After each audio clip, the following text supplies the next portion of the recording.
TikTok ఇండియాలోకి మళ్ళీ రాబోతుందా? ఈ మాట నేనంటలేను. రీసెంట్ గా వాట్సాప్ ఫార్వర్డెడ్ మెసేజ్లలో సోషల్ మీడియాలో వస్తున్న బజ్ వల్ల ఇండియా చైనా మధ్య మళ్ళీ రిలేషన్షిప్ స్ట్రాంగ్ అవ్వడం వల్ల, లేదా చాలా మంది టిక్టాక్ వెబ్సైట్ ఆలీబాబా లాంటివి వీపీఎన్ అవసరం లేకుండా రీసెంట్ టైమ్స్ లో ఓపెన్ చేస్తున్నారు. దానివల్ల ఈ క్వశ్చన్స్ అనేవి వస్తున్నాయి. కాకపోతే మొన్న ఆల్మోస్ట్ అందరికీ ఓపెన్ అయిన టిక్టాక్ వెబ్సైట్ ఒక చిన్న గ్లిచ్ వల్ల ఇలా జరిగిందని చెప్పేసి కొంతమంది అంటున్నారు. అట్లంటే మరి నిజంగా టిక్టాక్ ఇండియాలోకి వస్తుందా రాదా? అసలు ఎందుకు ఇండియాలో టిక్టాక్ బ్యాన్ చేశారు? కొన్ని ఏళ్ల ముందే ఫ్రీ ఫైర్, పబ్జీ లాంటి గేమ్స్ బ్యాన్ అయ్యి మళ్ళీ ఇండియా లోపలికి వచ్చినాయి కదా, టిక్టాక్ ఎందుకు అట్లా రాలేకపోతుంది? గవర్నమెంట్ ఇప్పుడు ఈ యాప్ కంబ్యాక్కి సంబంధించి ఏం చెప్తుందో ఈ వీడియోలో తెలుసుకుందాం. మనకి ఈ టిక్టాక్ బ్యాన్ ఇష్యూ అర్థమయ్యే ముందు మనం 29th జూన్ 2020లోకి వెళ్ళాలి. ఆ రోజు ఇండియన్ గవర్నమెంట్ మన డిజిటల్ వరల్డ్కి ఒక షాక్ వేవ్ని పంపిన డే. ఇండియాలో టిక్టాక్ అనబడే ఫేమస్ సోషల్ మీడియా యాప్ని బ్యాన్ చేయడమే కాకుండా చైనాకి సంబంధించిన 58 applications section 69A of the information technology act ప్రకారంగా కంప్లీట్గా ఈ యాప్స్ అన్నిటిని బ్యాన్ చేస్తున్నామని చెప్పేసి చెప్పింది. ఇది ఒక ర్యాండమ్ డెసిషన్ అయితే అస్సలు కాదు. ఇండియా ఇంత పెద్ద స్టెప్ తీసుకోవడానికి అసలు కారణం ఇండియా చైనా మధ్య జరిగిన గల్వాన్ వ్యాలీ క్లాష్. అది 20 మంది భారతీయ సైనికులు మన బార్డర్ కాపాడడానికి వాళ్ళ ప్రాణాలని అర్పించిన ఇన్సిడెంట్. ఆ క్లాష్ అనేది ఏదో కోఇన్సిడెంటల్గా జరిగింది కాదు. ఒక సైడ్ ఇండియా చైనా బార్డర్ దగ్గర యుద్ధం చేస్తుంటే ఇంకొక సైడ్ యుద్ధం ఇండియా లోపల జరుగుతుంది. The data war. ఒక గ్రేట్ లీడర్తో మీరు పనిచేస్తే మీరు కూడా వాళ్ళతో పాటే గ్రో అవ్వచ్చు. అయితే అలాంటి వాళ్ళ గ్రోత్లో పార్ట్ అవ్వాలంటే మనకి ప్రజెంట్ ఉన్న ఒకే ఒక ఆప్షన్ స్టాక్ మార్కెట్. 1996 నుంచి ఇప్పటి వరకు దాదాపు 2 కోట్ల మందికి డైలీ సర్వీసెస్ అందిస్తున్న ఏంజల్ వన్ లాంటి ట్రస్టెడ్ బ్రోకర్స్తో మీ స్టాక్ మార్కెట్ జర్నీని స్టార్ట్ చేస్తూ ప్రజెంట్ మన ఇండియన్ స్టాక్ మార్కెట్లో NSE, BSEలో లిస్ట్ అయి ఉన్న 5,000 దిగ్గజ కంపెనీస్లో మీరు ఇన్వెస్ట్ చేయొచ్చు. ఏంజల్ వన్కి 28 ఏళ్ల నుండి స్టాక్ మార్కెట్ ట్రేడింగ్లో ఎక్స్పీరియన్స్ ఉంది. మీరు లాంగ్ టర్మ్లో ఇన్వెస్ట్ చేయాలనుకున్నా వాళ్ళు వాళ్ళ వెల్ రీసెర్చ్డ్ ఇన్వెస్ట్మెంట్ ఆప్షన్స్ని మనకు అందిస్తారు. అదే కాకుండా మన పనిని ఇంకా ఈజీ చేయడానికి investment pack, dividend pack, dedicated automatic sector pack ఇలాంటివన్నీ అందిస్తున్నారు. ఇలా కొన్ని వందల మందితో మన ఎక్స్పీరియన్సెస్ని బెటర్ చేయడానికి ఈ యాప్లో మనకి చాలా ఫీచర్స్ అందించారు. దీంట్లో మీరు కూడా పార్ట్ అయ్యి మీ పోర్ట్ఫోలియోని డైవర్సిఫై చేసుకోండి. ఇంట్రెస్ట్ ఉన్న వాళ్ళు డిస్క్రిప్షన్ అండ్ కామెంట్ సెక్షన్లో ఉన్న లింక్ని క్లిక్ చేసి ఫ్రీగా లాగిన్ అవ్వండి. ఇప్పుడు మనం మన టాపిక్ లోపలికి వెళ్ళిపోదాం. గల్వాన్ వ్యాలీ ఇన్సిడెంట్ తర్వాత ఇండియా నేషనల్ సెక్యూరిటీ కన్సర్న్స్ని చాలా సీరియస్గా తీసుకోవడం స్టార్ట్ చేసింది. అలా ఇండియాలో జరుగుతున్న ఇష్యూస్ అండ్ డేటా ప్రైవసీ థ్రెట్స్కి సంబంధించిన వాటిల్లో దృష్టి పెట్టడం మొదలుపెట్టింది. అలాంటి టైంలోనే మన గవర్నమెంట్కి ఒక చైనీస్ యాప్ కనిపించింది. అప్పట్లో ఈ యాప్కి ఇండియా అనేది ఒక లార్జెస్ట్ గ్లోబల్ మార్కెట్. ఈ ఒక్క యాప్ దెబ్బకి యూట్యూబ్, ఇన్స్టాగ్రామ్ ఉంటాయో పోతాయో అనే టెన్షన్లో వాళ్ళు ఉన్నారు. అంత పెద్ద స్కేల్లో ఈ షార్ట్ వీడియో కాంటెంట్ రెవల్యూషన్ తీసుకొచ్చిందే టిక్టాక్. అప్పటికే టిక్టాక్లో 120 మిలియన్ మంది యాక్టివ్ యూజర్స్ కేవలం ఇండియా నుండే ఉన్నారు. అంటే వాళ్ళ యాప్ డౌన్లోడ్స్లో మొత్తం 30% డౌన్లోడ్స్ అనేవి ఇండియా నుంచే వస్తున్నాయి. కానీ అంత పాపులర్ యాప్ అయ్యి ఇండియాలో అంతమంది చూస్తున్నప్పటికీ ఆ టైంలోనే టిక్టాక్ చేసిన ఒక పెద్ద తప్పు అందరి ముందు బయటకు వచ్చింది. ఆ టైంలో ఇండియా హిస్టరీలోనే ఒక పెద్ద టెక్ పాలసీ డెసిషన్ మనోళ్ళు తీసుకోవాల్సి వచ్చింది. అయితే టిక్టాక్ అనేది చైనాలోని బీజింగ్కి సంబంధించిన బైట్ డాన్స్ అనే కంపెనీ ఓన్ చేస్తుంది. వీళ్ళు క్రాస్ బార్డర్ డేటా ట్రాన్స్ఫర్ చేయడం వల్ల, అంటే ఇండియాకి సంబంధించిన యూజర్ డేటాని బైట్ డాన్స్ కంపెనీ వాళ్ళ దగ్గర ఉన్నప్పుడు చైనీస్ గవర్నమెంట్ వాళ్ళ దగ్గర నుంచి ఆ డేటా తీసుకోవడం వల్ల ఇండియా టిక్టాక్ని ఎలా అయినా ఇండియా నుంచి తీసేద్దామని చెప్పేసి ఫిక్స్ అయింది. అయితే ఇలా చేయడం ఇల్లీగల్ అంటే చైనీస్ గవర్నమెంట్ నేషనల్ ఇంటెలిజెన్స్ లా ప్రకారం వాళ్ళ గవర్నమెంట్ చైనా దేశానికి సంబంధించిన ఏ కంపెనీ దగ్గర నుండైనా వాళ్ళకి అవసరం ఉంటే వాళ్ళ డేటాని తీసుకోవచ్చు అని చెప్పేసి ఉండే.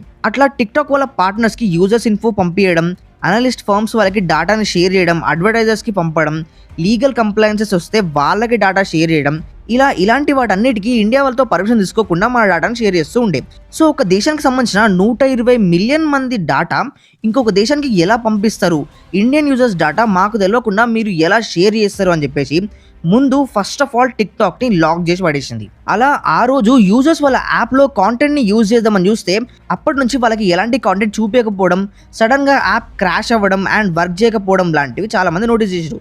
అండ్ ఎవరు టిక్టాక్ వీడియోస్ చేద్దామన్నా కానీ అక్కడ పర్మిషన్సే రావట్లేదు. సో అలా ఓవర్ నైట్లో యాప్లో మనకి సంబంధించిన డేటా మొత్తం ఇండియా కంట్రోల్ లోపలికి తెచ్చుకుంది. ఇండియన్ గవర్నమెంట్ దగ్గరికి యూజర్స్ డేటా మొత్తం కంట్రోల్లోకి వచ్చిన తర్వాత టిక్టాక్ని బ్యాన్ చేద్దామని చెప్పేసి డిసైడ్ అయ్యారు. యూజర్స్ కంప్లీట్గా లాక్ అయి ఉండడం అండ్ వాళ్ళకి సంబంధించిన రెవెన్యూ ఇరికిపోవడం, ఆ టిక్టాక్ ఫేమ్ ఉన్న వాళ్ళు, తెరి ప్యారి ప్యారి దో అక్కియా అని పాటకి డాన్స్ చేసిన వాళ్ళు, ఇలా దాని నుండే పుట్టుకొచ్చిన కాంటెంట్ క్రియేటర్స్ అందరూ ఒక్కసారిగా రోడ్డు మీద పడిపోయారు. ఈ మొత్తం ఇష్యూ అంతట్లో ఎవరికైనా లాభం వచ్చిందా అంటే అదొక్క క్యారీ మినాటికే. టిక్టాక్ వాళ్ళని రోస్ట్ చేసి ఒక వీడియో వేసిండు. ఆ తర్వాతే యూట్యూబర్స్కి టిక్టాకర్స్కి ఒక చిన్న వార్లా క్రియేట్ అయింది. అండ్ యూట్యూబ్ ఆ వీడియోని డిలీట్ చేయడం, క్యారీ మినాటి ఎల్గార్ సాంగ్ని లాంచ్ చేయడం, దాని తర్వాత గవర్నమెంట్ తీసుకున్న డెసిషన్కి ఓవర్ నైట్లో టిక్టాక్ని బ్యాన్ చేసి పడేయడం, అండ్ క్యారీ మినాటి ఆ తర్వాత యూట్యూబ్లోనే ఎక్కువ సబ్స్క్రైబర్స్ ఉన్న పొజిషన్కి వెళ్ళిపోవడం, ఇలా ఈ మొత్తం విషయంలో ఈయన ఒక్కరికే పెద్దగా లాభం జరిగింది. అయితే అప్పటికి టిక్టాక్ ఇండియన్ గవర్నమెంట్ని చాలా రిక్వెస్ట్ చేసింది, మీరు చెప్పినట్టే డేటా ప్రైవసీ మెయింటైన్ చేస్తాం, టిక్టాక్ యూజర్స్ కోసం డేటా సెంటర్స్ ఇక్కడే పెడతాం అండ్ ఇండియాలోనే పెడతాం, డాటాని లోకలైజ్ చేస్తామని చెప్పేసి అన్నారు. కానీ ఎన్ని ప్రపోజల్స్ పెట్టినా కానీ ఇండియన్ గవర్నమెంట్ అస్సలు మాట వినలేదు. ఆ హీట్ ఆఫ్ ది మూమెంట్లో ఆ టిక్టాక్ అనే ఒక ఫేమస్ సోషల్ మీడియా ప్లాట్ఫామ్ మొత్తాన్ని ఒక్క దెబ్బతో బ్యాన్ చేసి పడేసింది. అదే టైంలో ఇండియా మిగతా సోషల్ మీడియాస్లో కూడా ఇన్వెస్టిగేషన్ లాంటివి స్టార్ట్ చేసింది. కానీ ఆ సోషల్ మీడియాస్ అన్ని క్లియర్గా ఉండడం వల్ల, వాళ్ళ డేటా ప్రైవసీ మెయింటైన్ చేయడం వల్ల, మన users data end to end encrypted ఉండడం వల్ల ఆ యాప్ జోలికి వెళ్ళలేదు. అండ్ దాని వల్లనే ఇప్పుడు మనం యూట్యూబ్లో మీరు ఈ వీడియో చూడగలుగుతారు అండ్ ఇన్స్టాగ్రామ్ కూడా రన్ అవుతుంది. దీని తర్వాతనే ఇన్స్టాగ్రామ్ రీల్స్ అనే ఫీచర్ తీసుకొచ్చింది. ఇంకేముంది, టిక్టాక్కి సంబంధించిన యూజర్స్ అందరూ ఇన్స్టాలో రీల్స్ పెట్టడం స్టార్ట్ చేశారు. అలా 2020లో రీల్స్ పెట్టడం, 2021లో యూట్యూబ్ వాళ్ళు షార్ట్స్ చేయడం, వీటితో పాటే జోష్, మోజ్, రోస్టర్ అని చెప్పేసి చాలా అప్లికేషన్స్ కూడా పుట్టుకొచ్చినాయి. అండ్ అప్పటి నుండి ఈ క్రియేటర్ కమ్యూనిటీ అనేది చాలా మొత్తంలో బూస్ట్ అయింది. సో ఇలా బ్యాన్ అవ్వడానికి ఒకటి కాదు, రెండు కాదు, మెయిన్గా 3-4 రీజన్స్ ఉన్నాయి. అలా గల్వాన్ వ్యాలీ ఇన్సిడెంటే మేజర్ రీజన్ అవుతుంది. ఎందుకంటే గల్వాన్ వ్యాలీ ఇన్సిడెంట్ అనేది మామూలు ఇన్సిడెంట్ కాదు. అప్పుడెప్పుడో 1975లో జరిగిన ఇన్సిడెంట్ తర్వాత ఇదే అంత పెద్ద ఇంపాక్ట్ని క్రియేట్ చేయగలిగింది. అండ్ ఆ హీట్ ఆఫ్ ది మూమెంట్నే టిక్టాక్కి ఇంత పని జరిగింది. సెకండ్ మేజర్గా డేటా ప్రైవసీ లేకపోవడం. టిక్టాక్ కూడా మన యూజర్స్ డేటాకి పెద్దగా ఇంపార్టెన్స్ ఇవ్వకుండా మన ఇష్టాలేంటివి, మనకు నచ్చేవేంటివి, మన ఇన్ఫర్మేషన్, మన ఫొటోస్, వీడియోస్ అన్ని వేరే వాళ్ళకి షేర్ చేయడం రెండో రీజన్ అయిపోయింది. అండ్ మూడో రీజన్ ఏంటంటే మనం చైనీస్ టెక్నాలజీ మీద ఇండియా ఎక్కువగా డిపెండెంట్ అయిపోయింది.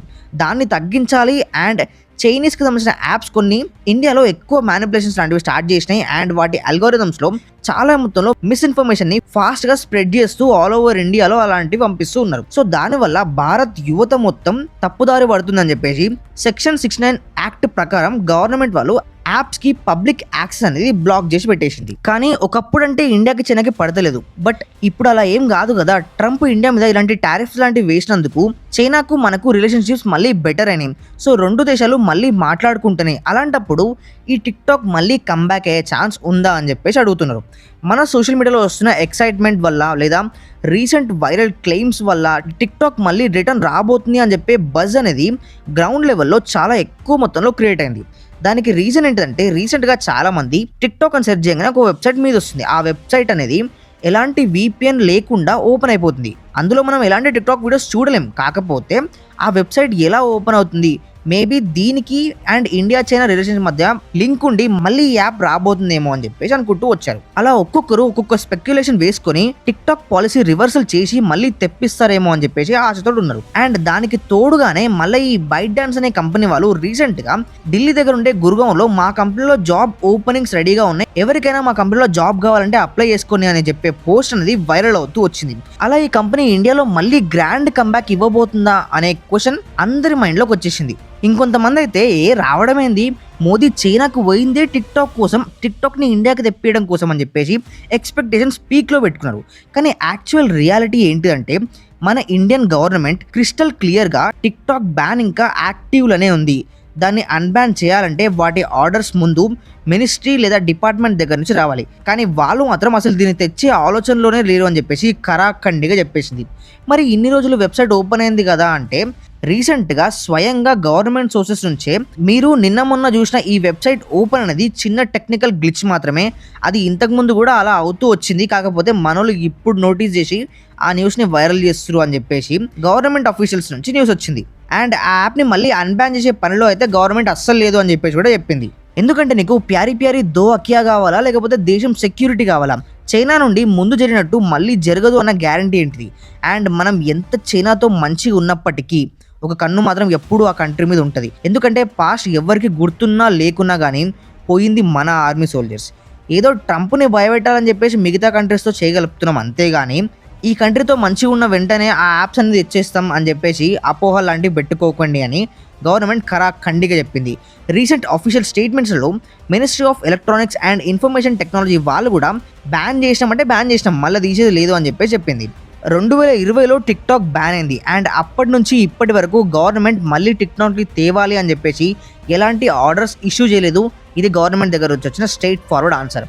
అయితే గవర్నమెంట్ ఇంకోటి కూడా క్లియర్ చేసింది, ఇండియా చైనా మధ్య రిలేషన్షిప్ అనేది పాజిటివ్ డెవలప్మెంట్ కోసం, కంట్రీ డెవలప్మెంట్ కోసం యూజ్ చేయాలి కానీ ఈ యాప్ల డెవలప్మెంట్ కోసం కాదు అని చెప్పేసి, వీటి వల్ల ఎప్పటికైనా మనకే థ్రెట్ ఉంటుంది అని చెప్పి క్లియర్ చేసింది. ప్రజెంట్ 2025లో ఇండియాలో షార్ట్ వీడియో కంటెంట్ యూజర్స్ దాదాపు 600 మిలియన్ నుండి 650 మిలియన్ మంది వరకు యాక్టివ్ యూజర్స్ పెరిగిపోయారు. అంటే 60 కోట్ల నుంచి 65 కోట్ల మంది.